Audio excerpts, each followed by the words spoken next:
नमस्कार, आपण पाहत आहात राष्ट्र माझा लाईव्ह न्यूज। वर्गीकरण संदर्भात वाढवणा पाटी येथे रास्ता रोकोला उत्स्फूर्त प्रतिसाद।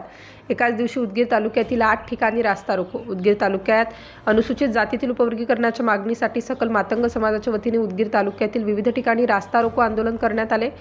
18 ऑगस्ट 2026 रोजी वाढवणा पाटी रास्ता रोको आंदोलन करण्यात आले। त्यावेळी मोठ्या संख्येने समाज बांधव सहभागी झाले होते। अनुसूचित जातीतील ज्या समाज घटकांना आरक्षणाचा अपेक्षित लाभ मिळालेला नाही त्यांना न्याय मिळावा यासाठी आरक्षणाचे अ ब अशा पद्धतीने वर्गीकरण करण्यात यावे अशी आंदोलकांची प्रमुख मागणी आहे। सर्वोच्च न्यायालयाच्या निर्णयाचा सन्मान करत पंजाब, तामिळनाडू, आंध्र प्रदेश, हरियाणा, कर्नाटक आणि तेलंगणा या राज्यांनी उपवर्गीकरणाच्या दिशेने निर्णय घेतला असल्याचा दावा आंदोलकांनी केला।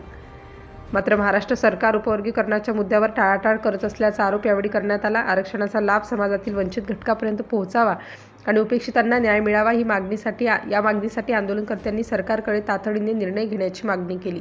दरम्यान 29 सप्टेंबर 2026 रोजी मंत्रालयावर महामोर्चा काढण्यात येणार असल्याची घोषणा यावेळी करण्यात आली।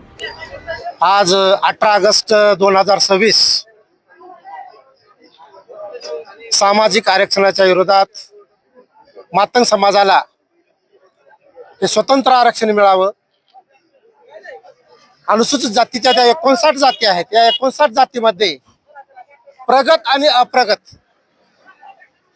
अशा प्रकारची विभागणी होऊन आतापर्यंत अनुसूचित जातीचं आरक्षण ज्या प्रगत गटाने खाल्लेलं आहे आणि जो अप्रगत गट आहे त्या